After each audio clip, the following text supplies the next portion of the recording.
esperemos que llegue el invitado. Si no llega el invitado, haremos la dinámica de este programa de preguntas y respuestas. El tema de hoy será los libros que cambiaron mi vida, con especial atención al gran maestro, el monstruo de la literatura, eh, Gabriel García Márquez. Este es un día para festejar, un día para recordar al gran Gabo, que es una persona que está llena de anécdotas, que su narrativa está poblada de fantasmas. Entonces, lo que haremos será este día hablar. Saludos, muy buenas tardes a mi profe Enrique Castillo, Luz Rivera, Ina Plaza, Patricia Evia.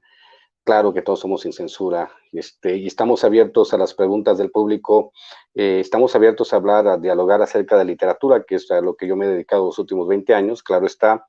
Me he dedicado también al ensayo últimamente, pero quiero recordarles que yo empecé escribiendo cuento y novela, que esa era mi idea principal en la vida, escribir cuento y novela, pero por azares del destino terminé escribiendo ensayo, y pues aquí andamos de gira con el pequeño Char Ilustrado por todo el país. Este día me toca transmitir desde Puebla. Agradezco mucho a mi querida Ana Merino y a su papá Juan, que me permitan el honor y el hospedaje de estar en su casa. Entonces, vamos arrancando un poco con el tema, me parece que es importante. Como les digo, voy a hacer pausas si es necesario para que ustedes se me hagan preguntas con respecto a literatura. Yo con todo gusto contestaré lo que se pueda, ¿no? En el sentido de darle dinámica a este programa. Hay que recordar primero que nada que García Márquez es un Caribe colombiano, él así se denomina. Caribe colombiano es una zona geográfica exclusiva que sí se parece un poco al Golfo de México. Lo habíamos platicado un poco en otros programas. El Caribe colombiano es un microcosmos, digamos, y la obra de García Márquez está situada precisamente en ese microcosmos, Aracataca, básicamente, donde un chavo de pelo ensortijado descubre al periodismo y descubre a la literatura. Creo que fue su amigo Plinio Apuleyo Mendoza el que le llevó alguna vez este libro famosísimo, el libro que es, digamos, la novela por antonomasia, la novela por exquisitez, la mejor novela que se ha escrito en México, quizás una novela corta, que es Pedro Páramo de Juan Rulfo. Y recuerda García Márquez que le aventa con la novela una noche y le dice a su amigo, pero no sé si fue Plinio Apuleyo Mendoza, quiero ser claro, ¿no? Pero fue un amigo colombiano el que le dice, lea esta vaina para que aprenda. Dice García Márquez que leyó la novela 2 veces en la misma noche. También hay otro referente muy famoso que menciona García Márquez en sus memorias, en Vivir para contarla, que me parece que Vivir para contarla es un excelente ejercicio, que no sé si será de ficción. Hay muchas cosas que me agradan de Vivir para contarla de García Márquez, pero sí él narra en esas memorias que cuando descubrió a Kafka y descubrió que un personaje se podía convertir en cucaracha y hacerlo creíble, entendió que la literatura tenía, digamos, no tenía límites, que uno podía hablar desde cualquier cosa mientras uno fuera honesto. De hecho, hay un profesor de literatura llamado John Gardner que explica parte de esas cosas, ¿no? En el asunto de 100 años de soledad, obviamente, él lo dice, y lo dice porque nosotros los mexicanos estamos atados a la tradición de 100 años de soledad, porque al final de cuentas somos hermanos, compartimos idioma, compartimos religión, compartimos la conquista, compartimos muchas cosas. Entonces, para nosotros las novelas de García Márquez nos remiten a una realidad muy cercana. En este caso, pues hablamos de personas que están, de cuentos que están poblados de fantasmas. Nosotros también, desde nuestra tradición mexicana, somos personas que estamos poblados de fantasmas y que tratamos de explicar nuestra realidad a través de lo sobrenatural. Por ejemplo, hay que recordar todas las leyendas de la colonia, sobre todo la leyenda de La Llorona, y el asunto de cómo nosotros, a través de lo sobrenatural, hemos intentado explicarnos lo que sucede en el mundo. En el caso, obviamente, de 100 años de soledad, entendemos esta parte donde un hombre que descubre que hay una manera de narrar lo real maravilloso, si nos atenemos también a lo real maravilloso, digamos, el primer referente para mí, aunque se habla de las mujeres como Rosario Castellanos, ¿no? Yo hablo básicamente de un escritor cubano que se llama Alejo Carpentier, que escribió El reino de este mundo, donde comparte la primera parte, ¿no? De lo real maravilloso. Y él habla básicamente de eso, ¿no? De mezclar las asuntos de las creencias nativas, el asunto de las tradiciones africanas, por ejemplo, porque en el caso de García Márquez, pues la mezcla está entre las tradiciones indígenas propias de Colombia, las tradiciones africanas que vinieron con los esclavos que luego fueron liberados en Latinoamérica, y también obviamente con toda la cosmogonía de los españoles que fueron llegando de España, ¿no? Básicamente estas civilizaciones mestizas que hicieron que se mezclara este asunto de lo real maravilloso y lo convirtiera en algo totalmente diferente.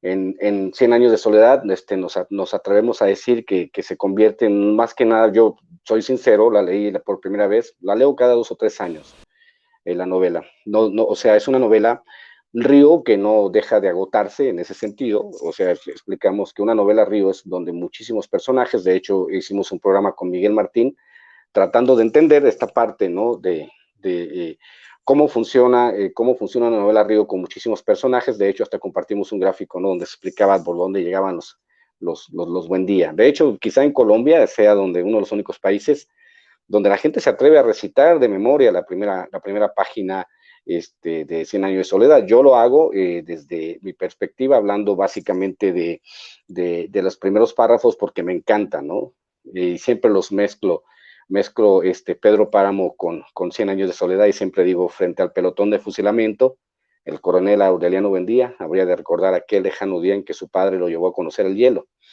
En el caso de Juan Rulfo, pues la primera frase es genial, ¿no? Vine a Comala porque me dijeron que aquí vivía mi padre, un tal Pedro Páramo.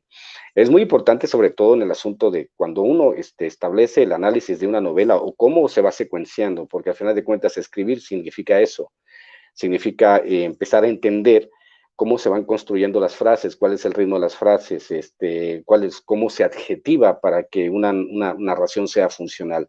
En el caso de 100 años de soledad, te comparte parajes maravillosos desde los inicios, sobre todo de la fundación de Macondo, desde el asesinato de José Arcadio sobre su compadre, por ejemplo, ¿no? Desde la belleza, ¿no? De aquella de Mercedes, ¿no? O sea, todo este asunto, ¿no? El asunto de cómo va uno construyendo una novela río que se convierte básicamente en un, no sé, porque fíjense que aparte, esta parte es muy interesante, tiene que ver mucho con qué significa la literatura para nosotros. Se ha dividido la literatura en ciertos aspectos que son muy desiguales. En el caso, digamos, de la novela de Aeropuerto. Esto es una novela que está diseñada para que usted la lea en 2 o 3 horas, para que lo entretenga durante un viaje. Quizá eso haya cambiado un poco, pero pues no sé si podamos llamarla meramente literatura en el caso de los autores norteamericanos que escriben con esa base, ¿no? En el caso de 100 años de soledad, aparte de ser un bestseller, tiene también los elementos literarios perfectos para ser considerado como una obra maestra. Pues hay que recordar que García Márquez recibe el premio Nobel a los 39 años. ¿Y qué hace García Márquez después de escribir una obra maestra como 100 años de soledad? ¿Qué es lo que hace? Se pone a preguntarse, ¿no? El caso de él es que después de los 39 años, después de escribir 100 años de soledad, se dedica lo que le resta de vida a desmarcarse de su obra maestra, ¿no? Se dice que el amor en los tiempos del cólera es su verdadera obra maestra, porque quería hacer algo totalmente diferente a lo que se había hecho, ¿no? Con 100 años de soledad. En el caso mío, en el caso particular, yo cuento mi anécdota particular porque me interesa mucho que la gente la conozca. Yo recuerdo haber leído por primera vez 100 años de soledad. Recuerdo un primo que acaba de llegar de Sinaloa y llegó con algunos libros bajo la manga, ¿no? En el caso de él, llegó con las venas abiertas de América Latina, llegó con una novela de un sudafricano, no recuerdo el nombre, pero la novela se llama Tensión, llegó con Los funerales de la mamá grande y llegó con 100 años de soledad. Estamos hablando de la década de los 70, yo tendría, o de la década o principios de los 80, yo tendría a lo sumo 12 o 13 años, cuando descubrí primero al leer Los funerales de mamá grande, que había un tipo que escribía de manera maravillosa, yo sin saber siquiera si algún día yo iba a escribir algún libro. Pues como dicen muchas de las veces, infancia es destino. Bueno, pues señores, me encierro en la casa de mi tía. Yo recuerdo que fue un sábado a las 7 de la mañana, y después de hacer, ¿no? El esfuerzo de levantarme temprano en un sábado, yo que no soy madrugador para nada, Llego a la casa de mi tía, me siento con el libro de 100 años de soledad y no lo suelto hasta que no lo termino de leer a las 7 de la noche. Yo recuerdo que después de leer 100 años de soledad, como que sucedieron dos cosas en mí. La primera es que yo en aquel entonces que no tenía los elementos para definir lo que era una novela o su estilo literario, dije que era una novela totalmente costumbrista. Yo recuerdo esa frase porque yo se la decía a quien me quisiera escuchar. Cien años de soledad es una novela totalmente costumbrista. La segunda reacción que tuve después de leer el libro de Cien años de soledad es básicamente pensar que yo jamás, a pesar, como les digo, que yo jamás imaginé que me fuera a convertir en escritor en ese entonces, eh, la segunda reacción que tuve es decir, jamás voy a poder escribir como este señor. Yo fue una cosa, fue un encanto, fue una maravilla. Y lo que sucede básicamente con el tema de las lecturas es ese, ¿no? Que cuando tú puedes, como decía, ¿no? El que no lee solo vive una vida. Los que leemos vivimos más de 5,000 vidas. Estuvimos ahí cuando Aquiles derrotó a Héctor, estuvimos con Boccaccio cuando estaba contando sus cuentos en plena epidemia, estuvimos cuando Juan Preciado llega a visitar, a buscar a su padre, un pueblo fantasma, en Pedro Páramo, estuvimos en todos lados porque básicamente leer te permite vivir muchas vidas. En el caso, obviamente, de 100 años de soledad, nos permitió acercarnos al Caribe colombiano, acercarnos a esas historias que están repletas de fantasmas, los personajes que circulan por todos lados, en el caso, sobre todo, por ejemplo, con El coronel no tiene quien escriba, que es una cosa maravillosa, un coronel que espera una pensión que nunca le va a llegar, mientras espera que le llegue una pensión, ¿no? Una pensión que nunca llega, y se entretiene en peleas de gallos, que es un asunto también muy latinoamericano, ¿no? Que todavía se celebra en algunas partes de México y también en Cuba.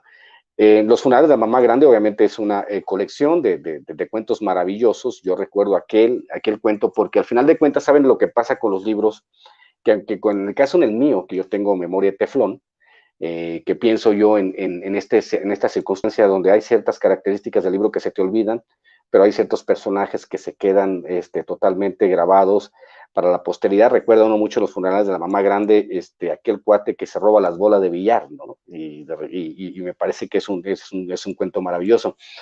Igual en el asunto de la técnica literaria, también recuerdo mucho el tema de Julio Cortázar, por ejemplo. Cuando Julio Cortázar escribe un cuento que se llama la señorita Cora, que es un asunto donde se manejan los puntos de vista espaciales de manera distorsionada.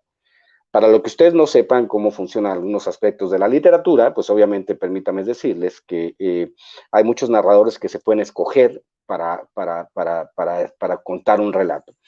El primer narrador que se puede escoger es un narrador omnisciente, esto es un narrador que ve todo como un dios, que conoce los pensamientos más íntimos de los personajes a los cuales está escribiendo, pero también se puede escribir desde una primera persona que es desde un yo, de la segunda persona que es desde un tú, y si ustedes saben si quieren saber cómo se escribe una novela desde un tú, desde segunda persona, que es una técnica muy difícil de hacer, pues yo les recomiendo Aura de Carlos Fuentes. Carlos Fuentes escribe Aura desde un tú.